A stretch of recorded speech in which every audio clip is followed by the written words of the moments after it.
La voy a presentar a Flor.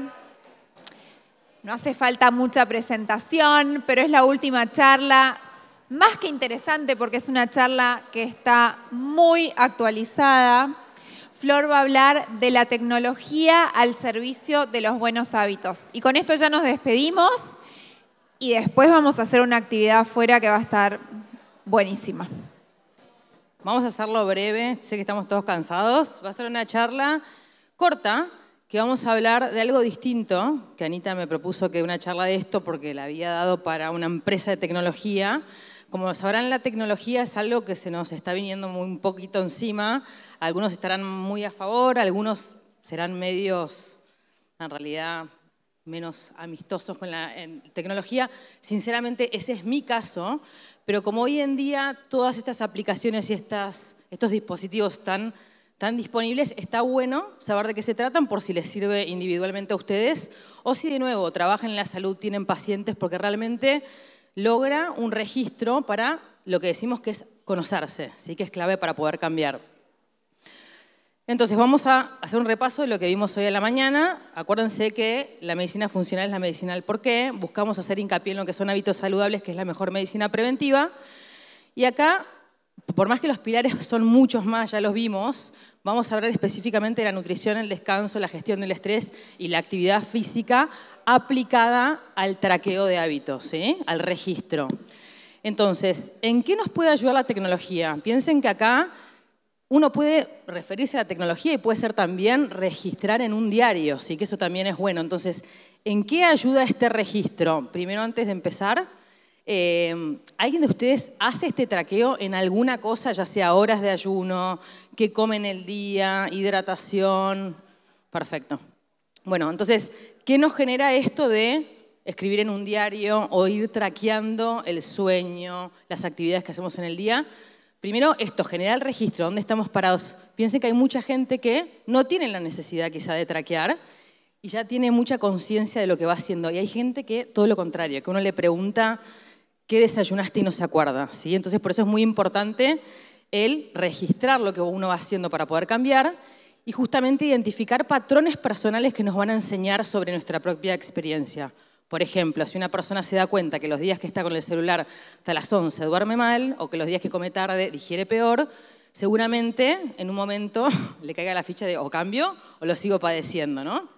Entonces, identificar patrones, que me parece lo más importante, saber de dónde partimos, porque si no, no sabemos si estamos mejorando, y poder evaluar justamente el progreso y también los retrocesos, que son muy importantes de reconocer como parte de un proceso de cambios, porque la idea es siempre ir mejorando, pero esa idea de que todo va a ser perfecto y todo va a ser ideal lleva mucha frustración que hace que las personas que empiecen el cambio de hábitos no adhieran y no sigan adelante, ¿sí? Entonces, bueno, esta consigna de lo que no se mide no se mejora es real. Pasa lo mismo con un análisis de sangre. Uno no sabe si está mejor de hierro si no midió y reevaluó después. Entonces, yendo por los distintos pilares, para empezar están las apps de traqueo de lo que es las calorías, ¿sí? De la alimentación que uno consume en el día. Entonces, piensen que en la nutrición, cuando uno quiere hacerle un plan determinado a un paciente, tiene que hacer una fórmula, que son las que utilizamos, que tienen en consideración la edad del paciente, la altura, el sexo, el grado de actividad física, y ahí uno sabe las calorías, en realidad, de lo que es el metabolismo basal de esa persona, ¿no? Y en base a eso, si uno quiere subir de peso, mantenerse o disminuir el peso, se le agregan o se le restan calorías. Y acá hay una disyuntiva de que hay mucha gente que dice no importan las calorías, ¿no? No hay que ponerle foco a eso. Ni una cosa ni la otra. No está bien pensar que somos calorías porque no somos máquinas, que gastamos todos los días lo mismo y que necesitamos algo y que el cuerpo va a subir de peso si nos pasamos de eso. Pero también hay que entender que si una persona justamente vive en abundancia y necesita hacer una restricción calórica para que el cuerpo sienta ese estrés hormético necesario para bajar de peso, si lo hace con comida saludable pero en exceso, eso no va a suceder. Entonces ahí es donde el traqueo realmente sirve. Ahora hay gente que se obsesiona mucho con el traqueo. Y acá es lo que le vengo a recomendar a ese tipo de personas que quizá el traqueo no le trae ni registro, ni ganas de cambiar, sino una obsesión con lo que está haciendo del día al día y no puede dejar de pensar en eso. A esa persona se le recomienda no hacerlo directamente. O registrar los síntomas, o ir por otro lugar que no sea el que lo obsesiona con las calorías. Bueno, entonces piensen que estas apps de nutrición en realidad sirven para eso. Si una persona no entiende por qué no ve resultados, ahí puede ver la cantidad de proteína que está consumiendo por día, la cantidad de calorías para ver si se está pasando. Pero lo que no contemplan estas aplicaciones por ahora, porque eso está por cambiar, es justamente saber a qué paciente tiene atrás, ¿no? Y saber si ese paciente necesita más o menor cantidad de porcentaje de carbohidratos, que acá ustedes sabrán que hay mucho fanatismo por las dietas bajas en carbohidratos, las dietas keto. En realidad ustedes piensen que los alimentos reales son los mismos, pero que una persona que hace una dieta más baja en carbohidratos versus una persona que consume mucho carbohidrato, en lo que tendría que depender en realidad no es, bueno, sí es la adherencia, pero desde la fisiología, ¿qué paciente realmente necesita menos carbohidratos? Aquel que tiene insulinoresistencia, aquel que tiene mucha grasa visceral que está relacionado con la insulinoresistencia y todas las enfermedades que sabemos que están relacionadas con el exceso de insulina, como las alteraciones hormonales en las mujeres, por ejemplo la endometriosis, muchos cánceres hormonodependientes. Entonces, de nuevo, hacia ahí es donde estamos yendo con el tema de que estas aplicaciones realmente puedan no decirte cuántas calorías, sino qué porcentaje te corresponde a vos según las patologías de base que vos tengas. ¿Alguien alguna vez utilizó estas aplicaciones para traquear alimentos y registro con alguna nutri, algo que les haga? Yo les hago registrar todo. Muy bien. Yo realmente lo aplico mucho en consultorio, más que nada para ver los síntomas. Haciendo mucha patología digestiva, es clave justamente identificar eso, ¿no? Lo que uno consume, la repercusión que tiene en su organismo. Y la verdad que quizá no sirve hacerlo todo el tiempo, claramente, pero hacerlo por un determinado tiempo nos enseña de nuevo nuestra tolerancia a los alimentos, qué pasa los días que comemos cierta cosa alta en proteína que nos da más saciedad. Entonces, bueno, sirven para eso, ¿sí? Entonces, primer app, como les decía, nutrición hay muchísimas. De nuevo, no es algo que yo recomiendo hacer, pero les quiero explicar la funcionalidad que tiene para que ustedes decidan si les apetece o no les apetece la idea, o pueden hacer un registro en realidad escrito, que eso es lo que yo más recomiendo, porque saben que escribir es distinto, uno lo registra más. Después hay aplicaciones que son para medir justamente o traquear la hidratación. Hay mucha gente que le cuesta mucho el hábito de la hidratación, o le viene y le va. Le viene el invierno, después le cuesta. Entonces acá, para meter bocados sobre lo que es contenido, tienen que entender que hidratación no es igual a tomar agua, ¿sí? A nosotros nos enseñan, quizá por eso estas aplicaciones sirven para que vos te hagas el hábito al principio de tomar agua ante una comida, tomar agua y llegar a los 8 vasos típicos que te recomiendan por día. Pero en realidad lo que tenemos que entender es que la hidratación, cuando uno tiene sed, ya es demasiado tarde. Si hay signos de hidratación que son muy leves, que tienen que ver con quizá la falta de foco, con la fatiga que uno a veces atribuye a cualquier otra cosa, a la edad, a que está cansado, y a veces es falta de minerales. Y acá digo falta de minerales porque no es lo mismo consumir agua, que la mayor parte del agua que consumimos cuando queremos agua saludable es agua filtrada sin minerales, o agua bajo en sodio, que es lo que nos enseñaron que había que consumir porque el sodio era malo, ¿sí? Pero acá piensen de nuevo, consumir agua no es lo mismo que estar bien hidratados. Si ustedes consumen agua filtrada o agua muy baja en sodio, tienen que agregar algo de minerales. ¿Alguien acá ya hace eso de mineralizar el agua? Ah, bueno, bastante bien. Buenísimo. Bueno, entonces, apps para traquear la hidratación. Y acá lo que también quería aclarar es que, si bien esto de establecer rutinas es bueno para generar el hábito, siempre el punto final y el objetivo final es que todo esto sea intuitivo. Lo mismo con la alimentación. Está buenísimo que a vos una nutri te enseñe cómo tenés que comer, cómo tiene que ser el equilibrio del plato, pero después eso de estar pesando y todo servirá para gente que tiene que estar muy pendiente, como un físico-culturista.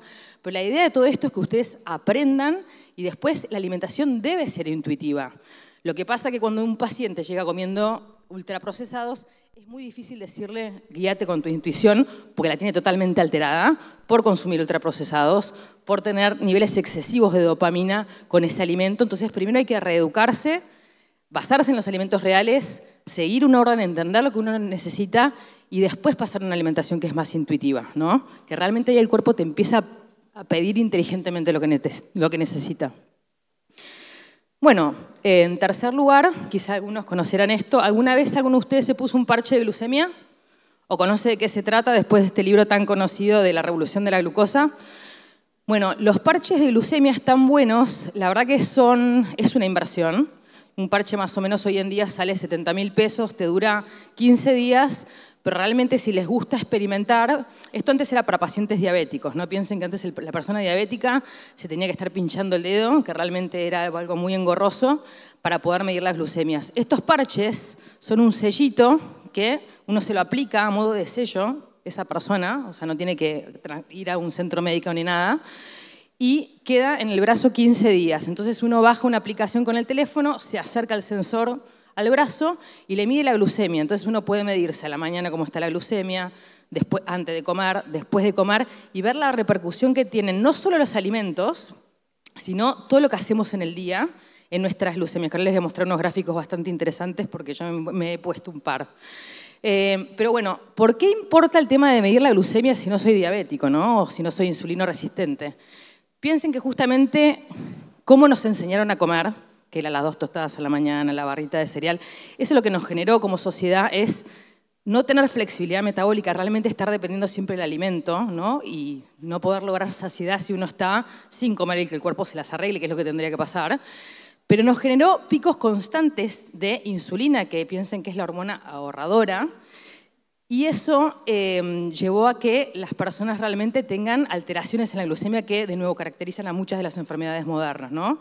La hiperinsulinemia, incluso en personas flacas. Una persona está todo el día con los niveles de glucemia altos, incluso si come saludable. A veces come saludable, pero es galleta de arroz, cereal. Entonces, esos picos de glucemia lo que nos generan es que liberemos más insulina, y la insulina hace que la glucosa entre en la célula y tengamos una bajada, y esas subidas y bajadas son lo que nos generan las alteraciones en la energía, en el foco, y obviamente a nivel de lo que son los tejidos, las glucemias altas alteran, sobre todo los tejidos terminales. Eso es lo que le pasa a los diabéticos. Nosotros pensamos que a nosotros no nos pasa, pero si uno tiene una vida muy descontrolada, esos picos, de nuevo, no solo afectan la calidad de vida, la energía, sino realmente la longevidad de nuestros órganos, ¿sí? Entonces realmente es muy interesante, porque uno puede pensar que, para empezar, cierto alimento es malo, y muchas veces depende de lo que uno hace en el equilibrio de ese plato. Ahí les pongo un ejemplo, ¿no? De una vez que me puse a mí me encanta el sushi, entonces una vez por semana soy de comer sushi, y los picos que me pegaba el sushi, justamente si tenían salsas, ustedes ven que es altísimo, ¿sí? Incluso cuando me iba a dormir, seguía el pico ahí. Distinto es si uno come una proteína y no come el arroz con el azúcar. Entonces, esto enseña, entre otras cosas, quizá quienes leyeron este libro de la revolución de la glucemia lo saben, no es lo mismo comer un carbohidrato solo que comerlo acompañado de cosas que le bajen la repercusión en la glucemia, como son los vegetales o la proteína, y el orden de los alimentos importa. Si uno consume antes que el carbohidrato, proteína y fibra o fibra sola, realmente eso genera un pico mucho menor. Entonces, dense cuenta la diferencia. Creo que fue comiendo la misma cantidad de piezas, solo que le agregó un ceviche, ¿sí? Y después uno piensa de nuevo que lo único que aumenta la glucemia es el alimento, ¿no? O sea, los carbohidratos son demonificados. Pero fíjense lo que puede generar un vivo de Instagram, ¿no? Un pico. Hoy a la mañana la charla me subió la glucemia. Pero porque, de nuevo, es un estrés bueno, no significa que no sea malo, pero por eso también esto es medio, no peligroso en el sentido de que la gente, si no sabe interpretar, que la glucemia en cierto momento puede estar alta porque el cuerpo necesita energía justamente para estar encarando una charla, para exponerse. Entonces el estrés libera glucemia a la sangre. Eso no pasa nada si es un ratito. Ahora, si una persona está totalmente estresada todo el día, eso le va a generar un problema, ¿no? Entonces fíjense, un almuerzo estresante que era nada más una proteína y vegetales bajos en carbohidratos, pico de glucemia, y después lo que llamamos un crash, ¿sí? Que baja repentinamente. Una noche de mal descanso, todo el día con picos por más que no coma, ¿sí? Entonces la importancia de lo que es el descanso en el control de la glucemia es fundamental, y así en poder revertir alguna patología asociada de nuevo, o cuando una persona quizá dice estoy haciendo todo bien y no bajo de peso. Chequen el estrés, chequen el descanso, es fundamental. Y bueno, y distinto lo que genera una clase de yoga a la mañana, toda la glucemia controlada a lo largo del día.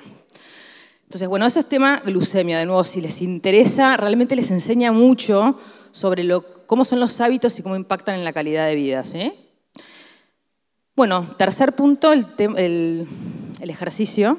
Para hacer un repaso del ejercicio, ¿qué podemos medir con todo lo que es tecnología? Pasos diarios. ¿Alguien usa relojes inteligentes? Esto es lo que está más... Bueno, igual no tantos, ¿eh? Bien. Bueno, ¿qué podemos medir del ejercicio? Los pasos diarios, la frecuencia cardíaca y la intensidad del ejercicio. Mucha gente conoce este concepto, mucha gente no, pero es fundamental. Entonces, repaso de los estímulos que necesitan de ejercicio diario. Esto no importa la edad, no importa, obviamente una persona muy, muy pequeña, ¿no? Pero ya cualquier adulto, aunque esté en la edad, en la tercera edad, tendría que incluir estos estímulos. En una parte, el ejercicio de fuerza, ¿sí? Cualquier ejercicio que usted les haga, ejercitar la fuerza, ya sea una clase localizada, una clase de CrossFit, bandas elásticas, se puede adaptar hacia una persona está lesionada. A veces te dicen, no, estoy lesionada, entonces no entrené 7 meses. ¿Qué tenías lesionado? El hombro. ¿Y las piernas? O sea, tenemos un cuerpo grande como para dejar de entrenarlo todo por una pequeña lesión, ¿no? Entonces, ejercicio de fuerza, fundamental para la longevidad, fundamental para que ustedes mantengan el famoso metabolismo que uno dice, me bajó con la edad. No cuidaste la masa muscular, ¿se entiende? O sea, hay cambios que suceden a nivel fisiológico por el declive hormonal, pero uno de los más notorios es justamente la sarcopenia, la pérdida de masa muscular por el declive hormonal, moverse menos, alimentarse peor, consumir menos proteína. Entonces, si ustedes mantienen la masa muscular, les garantizo que se entra en la menopausia, en la andropausia de forma distinta, ¿sí? Entonces, ejercicios de fuerza adaptado a la situación que tengan, a ejercicios aeróbicos de baja intensidad, que esta es la típica ejercicio que les gusta a todo el mundo, ¿no? El caminar, el poder charlar con alguien, así muy... Y realmente es muy bueno también porque nos ejercita todo lo que es cardiovascular y mucho en todo lo que tiene que ver con el control del sistema nervioso, ¿sí? De las emociones. Vieron que a veces uno sale a caminar y a mí me pasa, me cambia el día, me cambia el humor. Entonces, ejercicios aeróbicos de baja intensidad y ejercicios de alta intensidad, que llevamos estos ejercicios que nos llevan a incomodarnos por un ratito corto y subir las pulsaciones y volver a bajarlos. Bueno, esos cambios de intensidad justamente traen una repercusión muy favorable en el organismo, que es que nos dejan después con un déficit de oxígeno, que el cuerpo para justamente superarlo o para hacerle frente nos hace estar estimulando el metabolismo de más, ¿entiende? O sea, uno queda con una respuesta que realmente va más allá del tiempo que uno lo practica, a diferencia de lo que es el ejercicio de baja intensidad. Mejora mucho lo que es la liberación de hormonas y aumenta mucho lo que es la cantidad de mitocondrias, que ya hablamos de las mitocondrias, que es lo que uno le da energía, que uno tiene. Entonces, no sé si alguno practica algún tipo de nuevo, clase de gimnasia o ejercicio que lo involucre, pero es como el HIIT, por ejemplo, como cuando uno va a hacer spinning, cuando le hacen hacer sprints, es el cambio de ritmo. Entonces, esto es fundamental. Si una persona a veces no está viendo resultados es porque justamente quizás está haciendo todo muy, muy llano, ¿sí? Estos cambios de llevarla a trabajar un poquitito más al corazón tienen muchos beneficios, ¿sí? Cardiovasculares, respiratorios, en la masa muscular, en las hormonas, en todo. Y bueno, después los ejercicios de flexibilidad, porque sabemos que con la edad nos vamos achicando. Y si ustedes se ponen a pensar en los pocos movimientos que uno hace en el día, si no se pone a pensarlo, cuando uno se mete en estas prácticas, ya sea de flexibilidad, de yoga, que yo sé que a mucha gente le cuesta parar o que disfrute de eso, pero es clave porque ahí uno ejerce rotaciones, ejerce movimientos que realmente le mejoran mucho, no solo la calidad de vida, la postura, pero cómo uno va envejeciendo, ¿sí?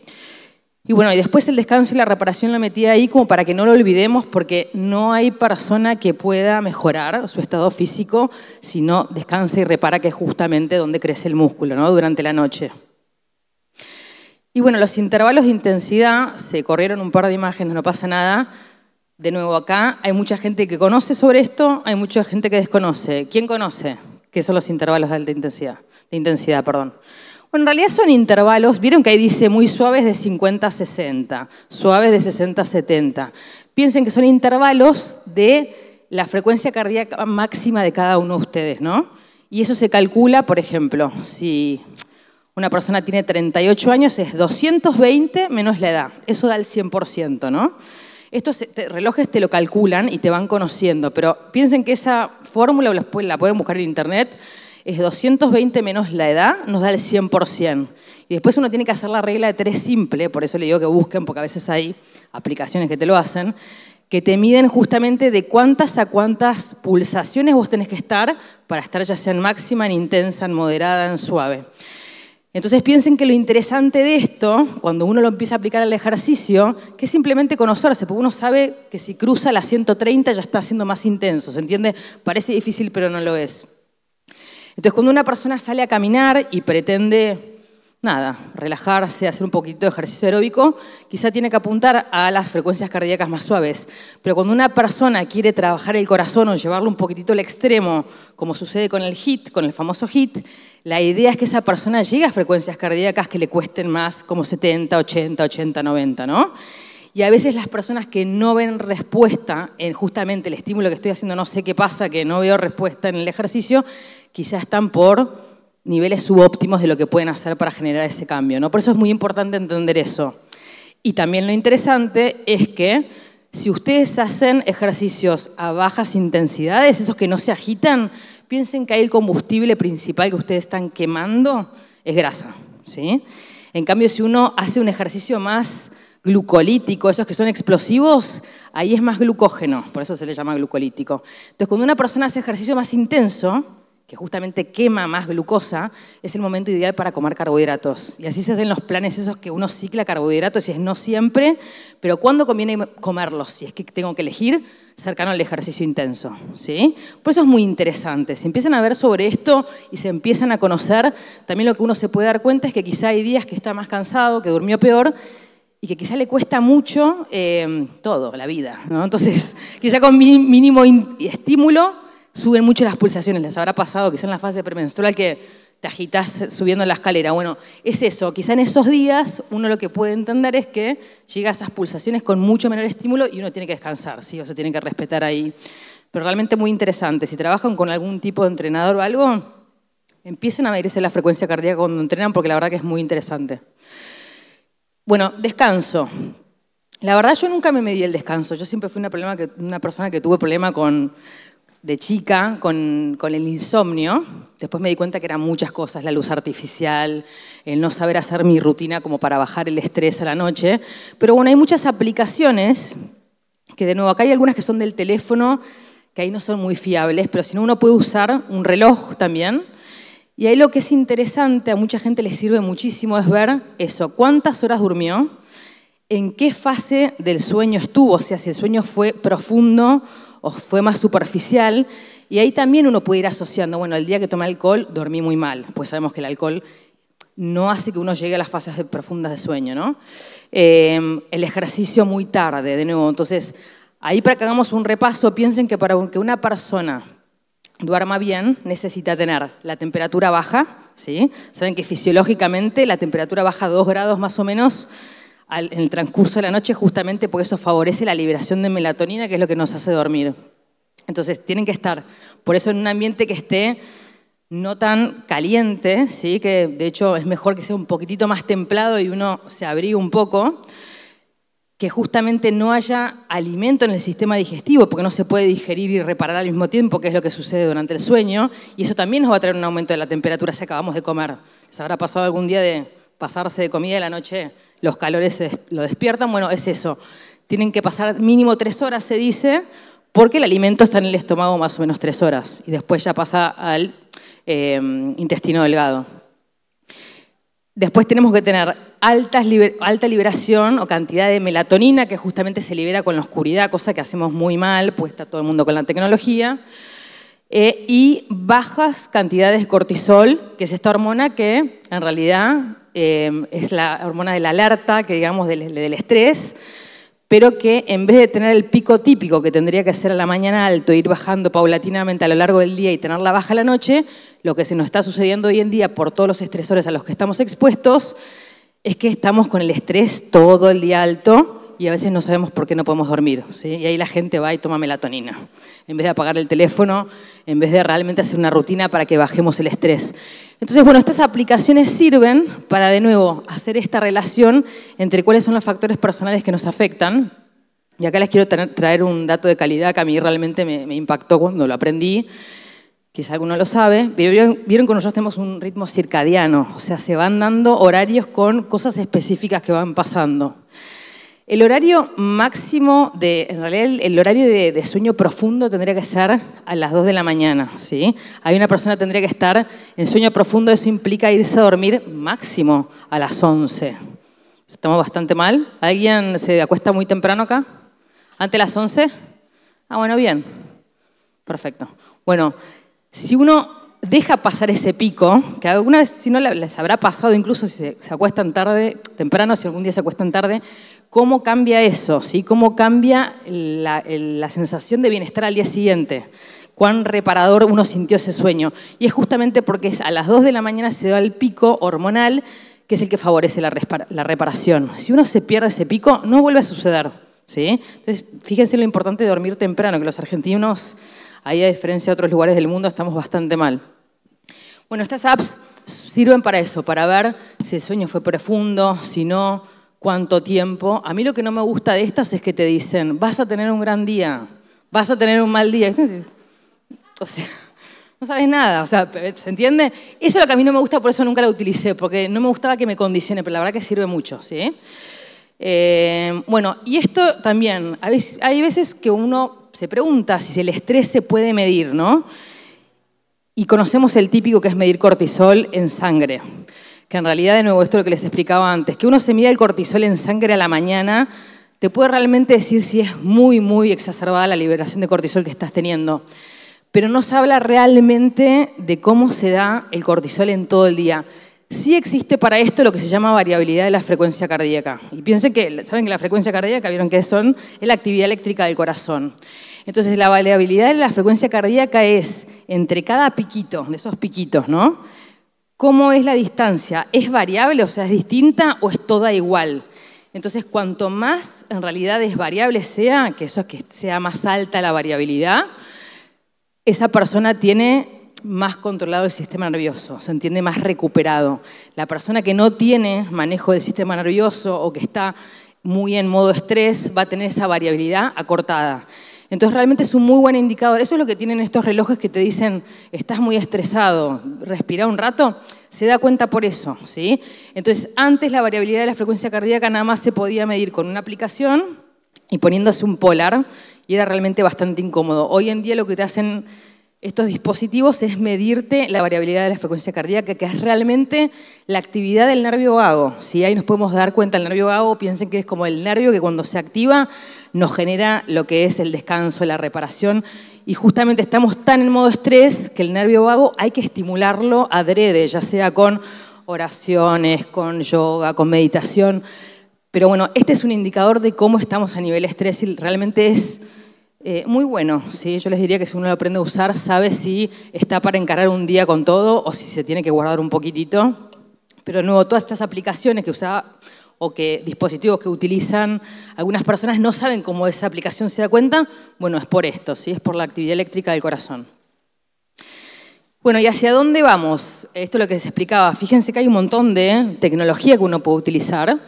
Y esto de la inteligencia artificial, la verdad que asusta un poco, ¿no? Uno ve lo que pasa con la inteligencia artificial y dice, nos van a dominar las máquinas, pero realmente lo que se está haciendo con la inteligencia artificial, más allá que hay gente que la esté mal utilizando, realmente se está tratando de utilizar en la medicina para poder llegar a los hospitales, para poder hacerle un seguimiento a los pacientes de que vayan a las consultas, a los chequeos. Y bueno, y esto, ¿sí? Si sabemos utilizarla correctamente, quizá en un futuro nos va a poder dar una devolución personalizada de los datos que nosotros ingresemos. Pero bueno, era para hacer una charla distinta, para que veamos los hábitos desde otro punto de vista. Y esto me gusta aclararlo, porque hay gente que se piensa que nos van a robar el trabajo las máquinas. No, no tienen sentimiento las máquinas, algunas personas que digan que sí, no saben pensar de forma funcional, pero de nuevo, si sabemos utilizarla correctamente y no abusamos de la tecnología, que ese es otro problema, cuántas más cosas más queremos hacer, pero si la sabemos utilizar correctamente, fíjense que nos puede ayudar a entender un montón de cosas, ¿sí? Así que bueno, eso es todo. Ahora nos vamos al fogón, creo. Muchas gracias.